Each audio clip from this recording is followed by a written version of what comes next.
Hey, welcome everyone to the latest installment of MSP Business School. As always, I'm Brian Doyle, and with me today, I've got Tim McNeil and Rob Rogers, my stealth cohorts in crime over here.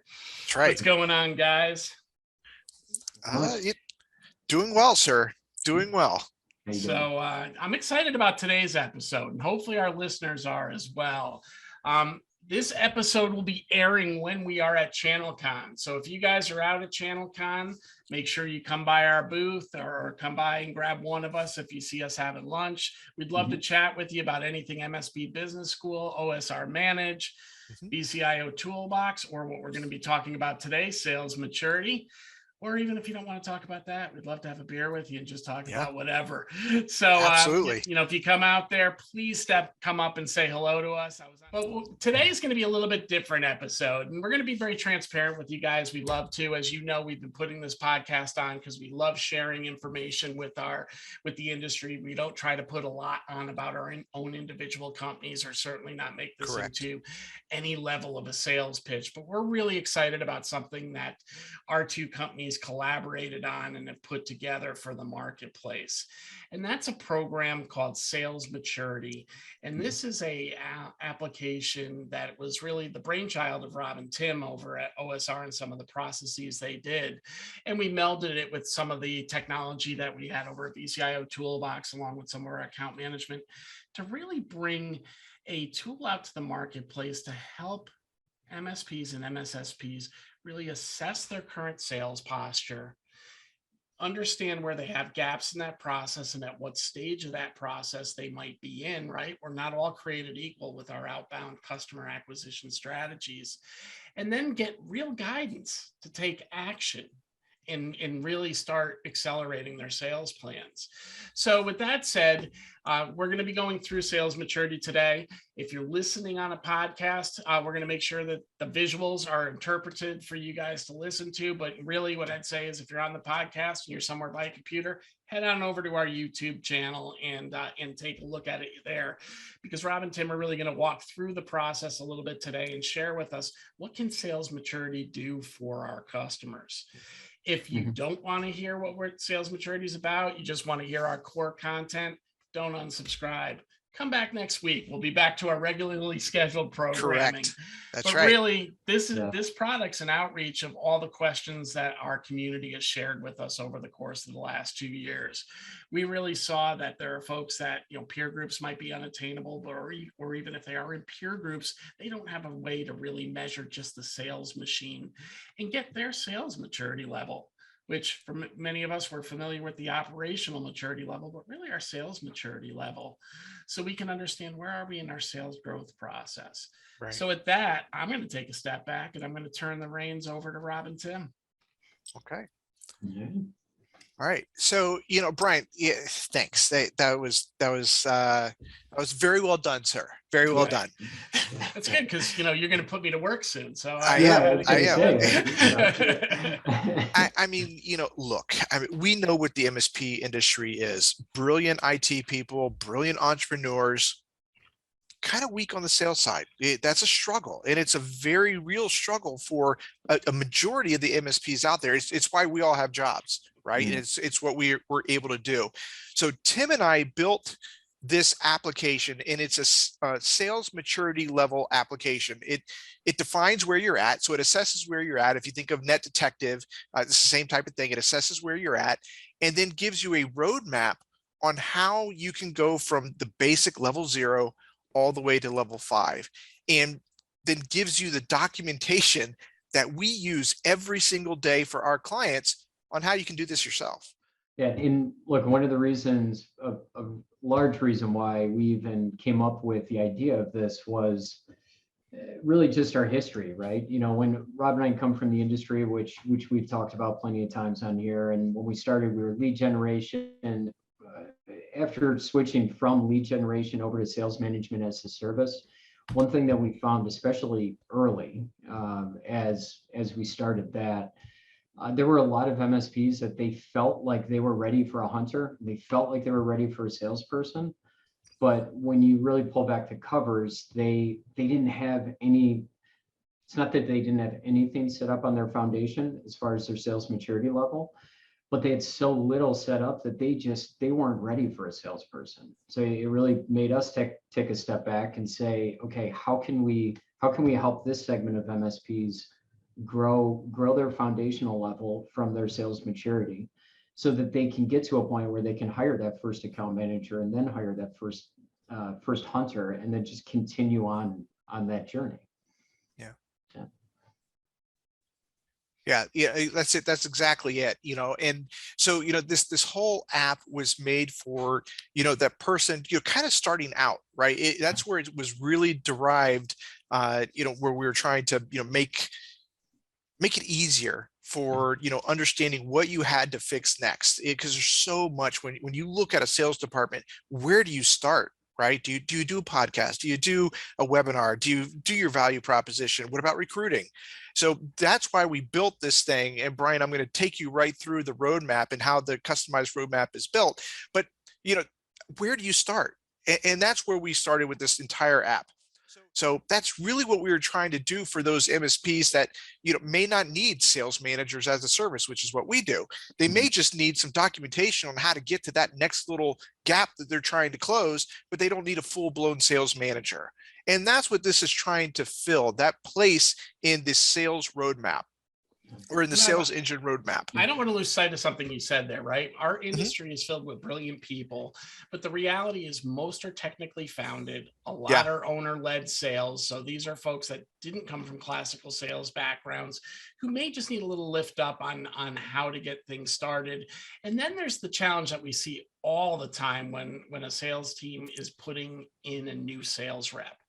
Do they even have some level of training to give those people so they can be successful, and you can shorten that return on investment, right? So these are some of the things that I think you're going to go into and address a little bit deeper today, and certainly what we talk about week to week here. Yeah. That's exactly it. And I like to say, a lot of the IT companies, a lot of them come from, IT backgrounds. They come from enterprise space and came into the SMB space and saw a niche that they could fill. I came from the enterprise sales space, sales management space and enterprise, and came down into this space. So there's things that, Tim and I have learned over time to really help clients, take that next step and move from, operational, sales operational maturity level 0 and go to the next level. So that's what I want to kind of talk to you about today.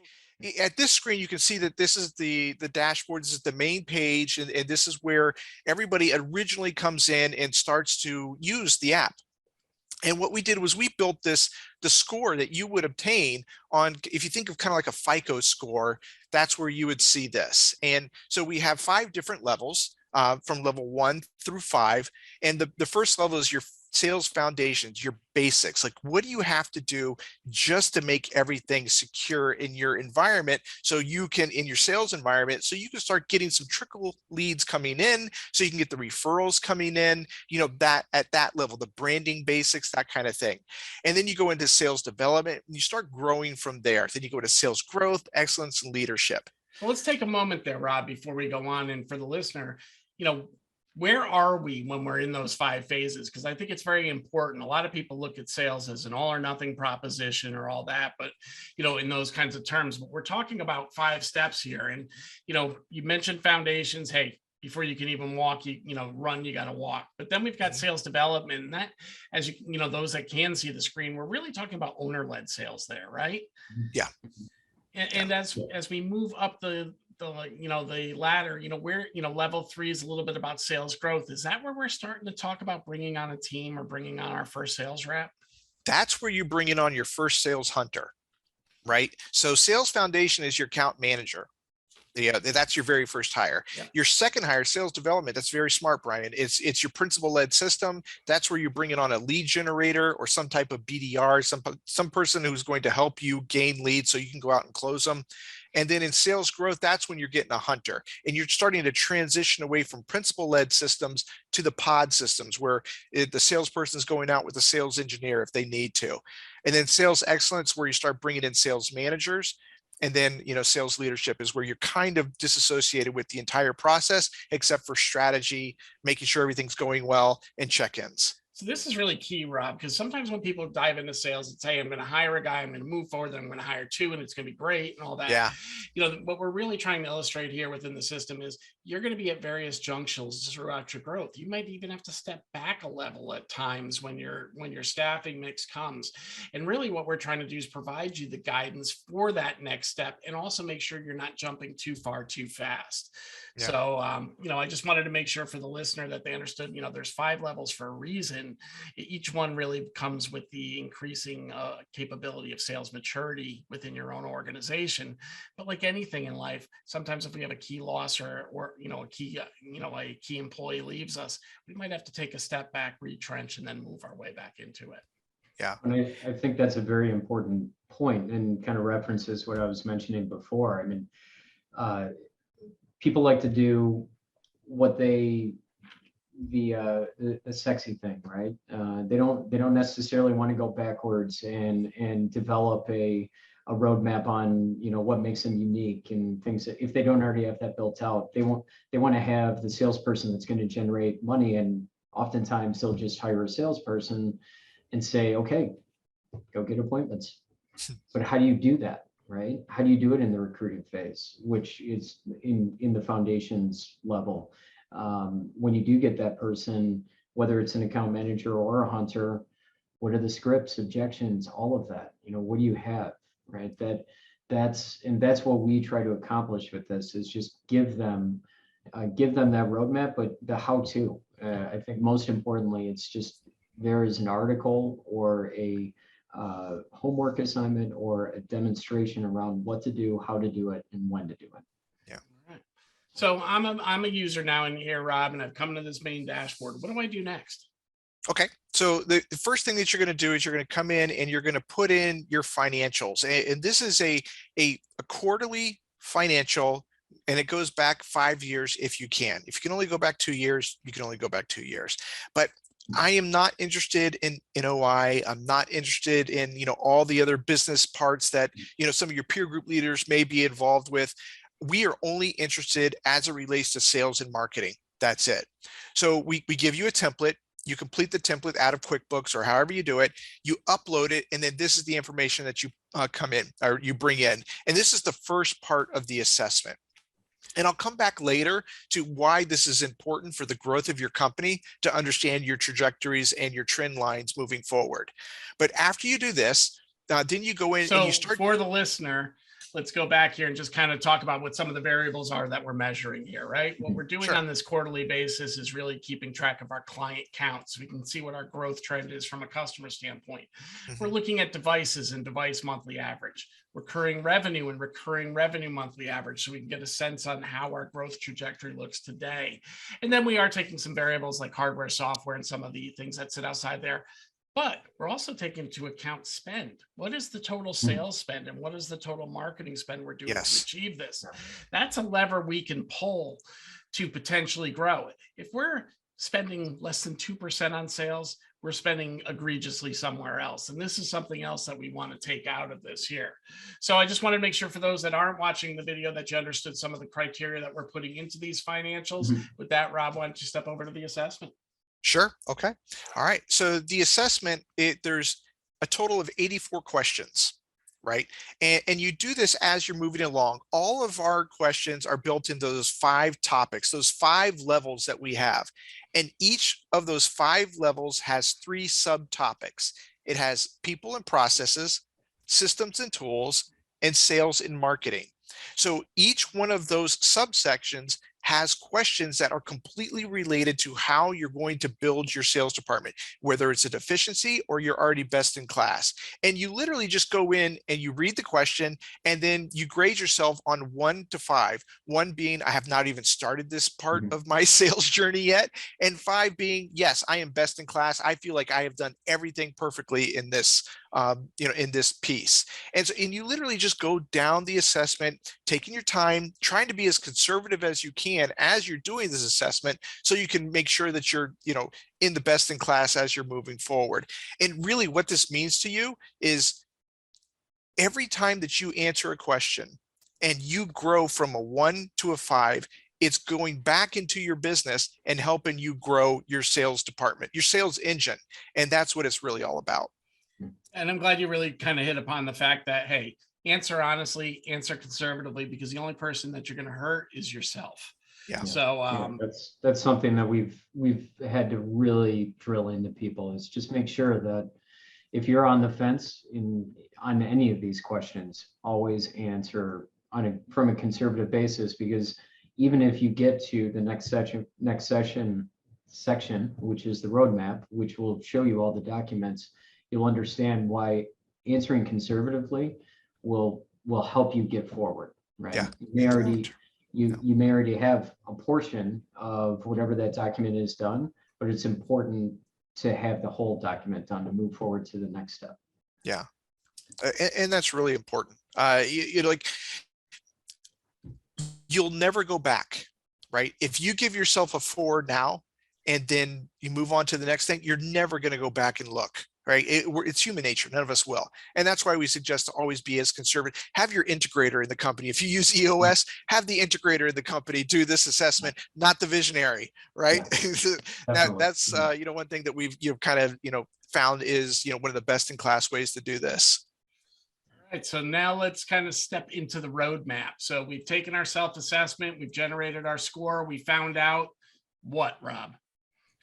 You find out exactly where you are in each section and subsection of where you're at. You want to get to a 4 or higher. That's where you want to be. However, go into each section, because if you had a 1, then you definitely want to address that. Even if overall you're at a 4.5, a 4.8, you want to go back in there and look. So every single subsection here has all of has the question that you just answered, the score that you gave yourself, and then all of our supporting documents that we use every single day with our clients to grow our clients. We give you the documentation, commission plans, recruiting plans, training plans, red flag plans, how to fix that rep plans, everything that you're going to need to do to grow your business from something that you've not really had a lot of experience to do before. Now you're going to have all the information at your fingertips. So really, we're putting together a business in a box here, right? If you're building your sales plan, we are giving you all the standard operating procedures and supporting materials to help you within each level that you're going after. And as you said, Rob, here, just for those that can't see visually, the roadmap is importing in your self-assessment rates and then basically unlocking the door to the documents that support those areas where you didn't score proficiently, 4 or above. Yeah, spot on with that. I mean, it's look, if you're for anybody who's looking at the screen now, you can see that most of the things on the screen are either answered in a 4 or 5 format. The ones that are answered in the 1, I mean, it immediately draws your eye to it. You know that you're squared away on anything that's 4 and 5. So then it's time to focus on anything that's either a 1, 2, or 3, and how to get that better and just build up that foundational aspect. So Rob, from your seat, you can see down here where we're in sales foundations, we got a couple 1s down there. Maybe we can pop out the value proposition worksheet and really just kind of say, what is this content really driving here at this stage, right? Yeah. So, like one of the things that we need to do as a business owner, as an MSP owner, can you guys see my screen? Sure. Okay. So, one of the things that a lot of MSPs struggle with is how do they make a value proposition that's different for them than the 60,000 other MSPs out there? What can they do special for them that nobody else is doing? Because you see a lot of the MSPs out there, especially, the ones that are just starting out, is, their value proposition is we'll answer your call within 4 hours or 15 minutes. We don't talk in tech speak, we talk in English. And those aren't the value propositions anymore. Those are just the table stakes for you to be in business now. And it's gotten a lot more mature in our industry. And so we built out this worksheet and it goes all the way through everything. Like this document is like a 9-page document inside of PowerPoint that shows you every single thing that you need to do on both the needs. I'll go back to this one, the emotional wants, the hidden fears, the rational needs, and like on the product side or your service side, what is the experience? What do they really want to do? What are the features, the benefits, and how do you sell this to the client deck that you know you're going to have out there? We help you build a real value proposition that isn't like the rest of them. So the key here for the listeners out there is once you identify that document that you need to grab, you grab it, and then it's going to step you through the process that you need to undertake to become proficient in that area. And again, some of these will translate directly into sales. Some of them will translate into your marketing engine, but it's really going to help you, become more efficient, streamline the process, and move forward. Yeah. Oh, I'm sorry. Go ahead, Timmy. I was just going to say this value proposition is a great example of one that's probably a little bit longer and is in a worksheet format that can really take you step by step through how to do it. Some of the documents are like that. Some of the documents are more of a educational, hey, this is, you just focus on this, focus on that. It's a combination effect of each thing. And it really gives you the ability to do homework, create your own message, and just mature from a sales aspect, right out of the gate. Yeah. All right. So, Rob, we've now gotten our roadmap. What's next? And we're starting to do our documents, and we're starting to build our steps to getting better. Yeah, and you just go through this document one at a time. There's 130 documents in here. You could get lost by seeing all the documents out there.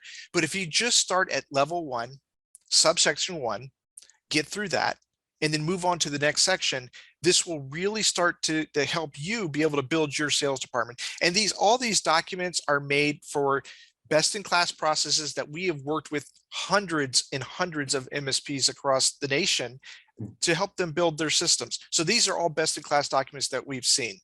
So after you do that, the next is just a scorecard that just shows, how you're doing. It's basically just a dashboard. But the next thing that I want to show you, Brian, is the goals plan. And this goals plan is tied back to the financials that we did earlier. If you remember, we did the financials and we had all their historical information that we gathered from from them 5 years back, if they could. And the reason that we're asking for that is so we can build trend lines of where they're at, where they're going if they stay on the same trajectory that they're going, and how they can get better if they start implementing this system and start making changes. So the only thing that we ask an MSP to do on this screen is just to enter in their 3-year goal right here and their 10-year goal. And that corresponds to this orange line and this red line. And I put in, one MSP that, we've talked to before, and their current trend line is right here. There's this purple line. And as you can see, they are nowhere even close to, being in the 3rd year, being right here. It's just not going to happen. So let's stop there for the listener. This particular trend line starts out at about 12 million. So we've got an organization that was at 12 million in 2019. Looks like they're trending to, give or take about 13.5 here in 2022. But on their 3-year plan, they kind of cap out at 15, and really their goal is somewhere around 22.5, right? So, you can see very visually how am I progressing if I just stay the course, right? Because that's really what's being reflected here. And then it looks like we've got some levers we can pull here to really kind of say, hey, what can I conceivably do to kind of change that? Where can I amplify? So why don't you go a little bit deeper into that? Sure. So, you know where you're going if you're staying on, since we did the 5 years and we projected forward based on the current amount of MSP deals that you're getting per year. We know where you're going to be if you don't do anything. But if you start making changes in your company, so say right now you have 69 clients and you're not going to grow at all. But if you start growing a little bit, all of a sudden your trajectories start changing and you know what you have to do. Okay, if I bring in 5 more deals every single year over the next, every single year, this is now going to be my new trajectory line. And this is what I have to do. And it does everything. Like if I want to increase the amount of MRR per client, if I increase the amount, but by $5, $10, $15, it starts making changes. And you can really see on here where the money and the time that you spend is going to equate in a higher revenue on your client, on your growth plan. And what And this is really taking into account too is not all geographies are equal, right? Some might have an opportunity for more client acquisition. Some might have an opportunity to actually just improve on MRR. Some are really in those areas where they're still selling a lot of projects. So this really allows you to really play with these different levers based on what you see as your realities in your marketplace and really adjust and make a plan that's custom to you. Yeah. Well, to that point, I mean, I think we've seen a trend, and we've actually had people on the podcast recently that have said that they feel like there's a trend going back to consulting, right? And not getting away from MRR, but really adding in more consulting dollars overall. I mean, this is an area where you can add to that. We've talked at length multiple times about white space analysis, right? This is a great way to be able to increase your revenue and see what that looks like by doing a white space analysis and translate it over to here. Hardware margins is another great example. I mean, I think we have seen historically that an MSP that is letting the techs be in charge of selling their hardware, they tend to default back to very low margins. But if you have a salesperson on staff, he should be getting at least 20 points. And we have heard of people making upwards of 30 plus points, depending on different programs that they're in. So it's all of these little things that help you see where you are now and where you want to go and how to get there. You know, I'll say, you know, like Timmy and I work with some really big MSPs in this industry, like best in class, huge MSPs. And, you know, we have evaluated them very deeply to understand what makes them so successful. And there's not one thing, there just isn't. It's the little things. It's all the little things that they do. This little thing plus this little thing plus this little thing adds up. And it's like, and that's what makes one MSP completely different than the other, is all these little things that they're doing, all these little processes that just help them go a little bit further every single time they move the ball forward. And that's what we're trying to do for clients out there that are, you know, starting their journey. So, you know, I think we've kind of taken our walk through the key pieces here. Really, you know, to recap, it starts by putting in your financials so you can build that trend line based on what you actually do. Then you're moving into a self-assessment where you're really going to determine where you're strong and where you're weak within your process. From there, we're going to develop a roadmap that's custom to what you need to do. It will show you which documents you should spend time with and which processes you should invest time into to build your sales team.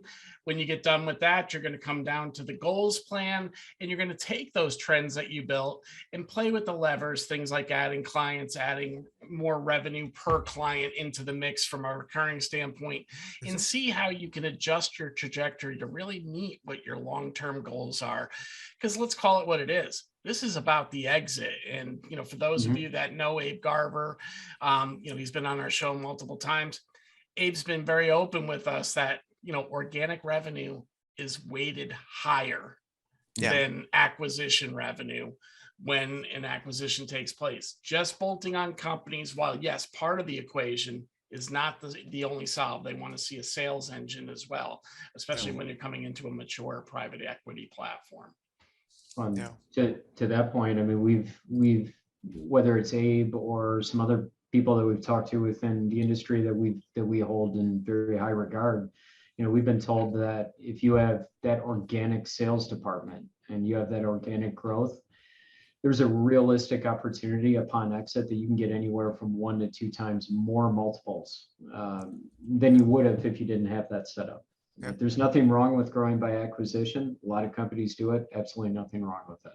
But when it comes to an exit, it is more attractive to the buying company to have that organic growth, and you'll see a higher multiple because of it. And that's, you know, that's another driving force behind all of this, is to help those MSPs. If they want to get to that point, they're able to do it in a very systematic way with this. Yep. We put a lot of blood, sweat, and tears into our business. And, we want to make sure that we're maximizing the exit. And this is just one other thing that you can do to help get the most when it's time to sell. Because here's the realities, guy. You only get to sell it once. That's right. At least you only get to sell it once, where you get to capture the profits completely. You may become part of a private equity group and get a second bite at the apple. But if you never get there, you want to make sure you're maximizing the first time out. That's right. Yep. So I think with that, we've hit the end of our time. Tim, Rob, anything else you guys want to add here before we wrap it up? Tim, you go? I just, look, this is something that we've directly or indirectly, we've been working on a lot of these documents since we were in the MSP industry. And it's something that we've talked about doing off and on for years, literally since we started OSR. And we've seen time, we saw time and time again where we could help MSPs grow their sales maturity and just help them be better. And I think what we're trying to accomplish here is just to help MSPs be better from a sales aspect. There's plenty of organizations that help you with on the operational side or in other aspects of your business, but not a lot of people do it on the sales side. And we just believe very strongly that this can not only increase your sales, it can stabilize your company. And if you're looking to exit, it can help you upon exit. So to us, we feel like it's a win-win, and we're really excited to start that journey. Yeah, we're selling a process here. The platform just backs it up. That's really what's going on. And that process is what OSR has been using to educate the masses for a number of years. So, kudos to you guys for, a lot of the time that you spent now coming together and really being able to put something, in place to really help guide the process. With that said, though, we're up against our time today, so Sure. I'm going to take the close out today. Let's see how I do. We're going to be this podcast will be up anywhere that you can get your podcasts, including YouTube. Smash that like button, and in addition to that, we'll be putting, we won't be putting our profiles from LinkedIn up there because you'll already see that. So I've already fumbled this one, Rob. I'm going to turn it back to you next visit. But, I'm going to just say thank you, everybody, for listening. I hope you found what we said today informative. Thanks for hanging in there. A bit of an infomercial, but I think it's something that's really going to help the industry, help those folks that are struggling with sales. And, kudos to Tim and Rob, because a lot of this is their intellect in here. We're just software guys on my end, so we put it all together. All right. Well, Brian, I appreciate this one. I know this was completely different than what we usually do, but I appreciate, putting it up here for everybody. And I hope it's valuable. It's a lot of blood, sweat, and tears went into this, and we are definitely proud of this. So I appreciate it. Next week, back to our regularly scheduled program. Back to the regularly scheduled. Tim will be doing the 5 questions. It'll be great. Yay. Right, so fellas. for those of you that do want to see this, I will say this: there is a promo for MSP Business School listeners. If you go up to salesmaturity.com/MSP biz, you will get a discounted offer off of our standard rates. Traditionally, we're $249 a month, and if you go up there, it'll be $100 off per month at $150. So we'd love to have you come on board. Love to work with you and your team on growing out your sales proficiency. Okay. All right, fellas. All right. Thanks. All right. Have a great day. All right. Take care, fellas.